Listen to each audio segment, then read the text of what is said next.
Well, welcome to the show, Sam Behm, Appreciate you having me on. financial advisor out of Janesville and Beloit, Wisconsin, just a stone's throw away. Yeah, So pretty close. talk about why you decided to become a financial advisor.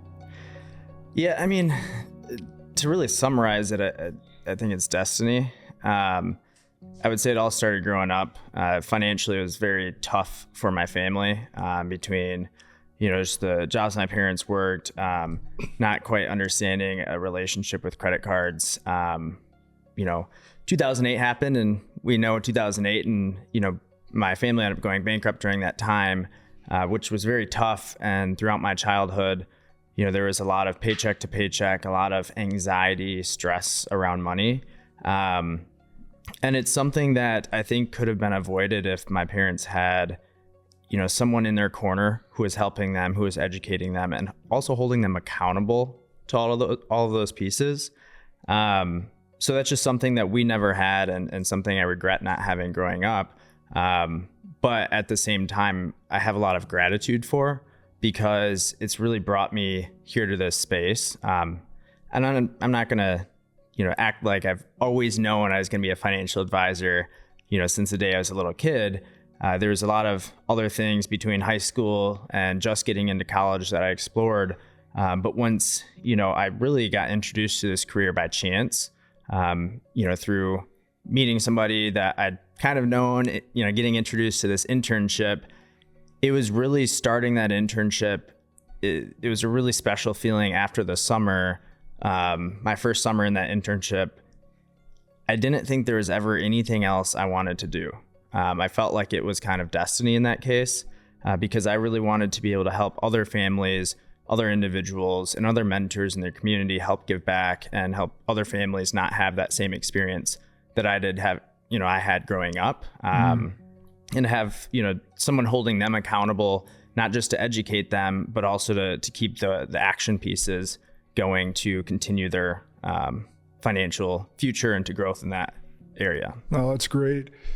That it's really impactful, because as we know the statistics, most families do need that guidance and help. Mm-hmm. What's been the most valuable or impactful client story that has really, lit a fire under you to continue on your mission? Yeah. See, I get asked that question a lot, and I really don't have really just one individual client story. I think it's a culmination of different experiences I've had. I think it's between, being able to tell my mom that she could retire, right? Which is something I never imagined being possible. Telling other family members they could retire, like my aunt. So just conversations with people that they never thought were possible, because most people don't know. So experiences like that, I think also experiences of just the relationships I've built. There's been a couple of clients that I just met through chance, through mutual relationships. I had no idea who they were. They were strangers. And then, that grew a relationship where I was getting invited to their weddings, right? My wife and I was, I would fly out to see people, again, that were just strangers before, but we built such a relationship of trust, of mutual understanding, through that we became best friends through all of it. So like I said, I don't really have one individual story. I think it's just a culmination of different, things like that, where people are facing obstacles and they have a lot of uncertainty, and we're able to uncover that. Obviously it's a very emotional experience, but then also just the friendships and relationships you build with people, and that trust you gain over time. That's awesome. All right. So is there one thing you wish everyone knew about money? I wouldn't say one, but I would say my biggest would just be that it takes an army. I think a lot of people think they can do everything on their own, and that's usually just not possible, right? It takes somebody to be able to help educate you, to help motivate you, to help hold you accountable. It's funny because we oftentimes joke as advisors that, we have another advisor, and it's not a joke, it's true.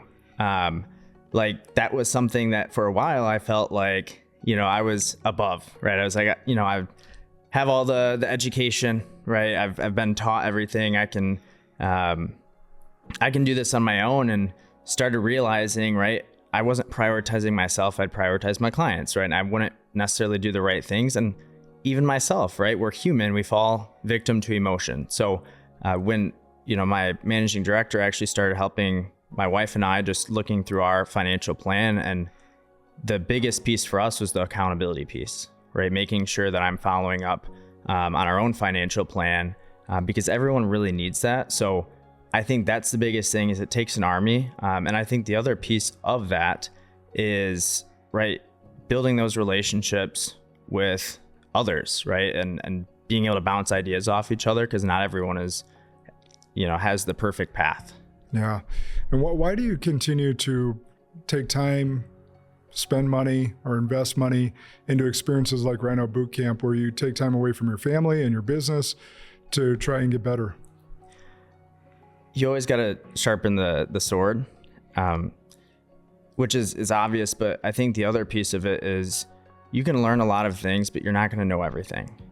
And what I find is anyone that has a professional, relationship with you needs to always be constantly feeling that, whether it's your realtor, your CPA, your attorney, your financial advisor.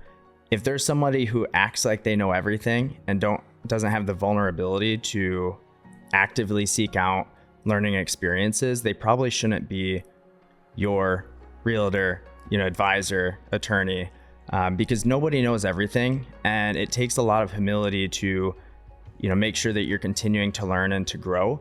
And the person that says that, hey, I know everything, is usually the person that's going to make a big error at some point and put you in a bad position. So it's really important to me to make sure what else is out there, right? What am I missing? What other things do I need to learn? What other things do I need to grow on? So I can continue growing my business, growing my family, being the best person for my family and my clients, to overall impact as many people as I can. Great answer. I always tell people, if you have a coach that doesn't have a coach, that should not be your coach. Absolutely. Yeah. Yeah. Great work.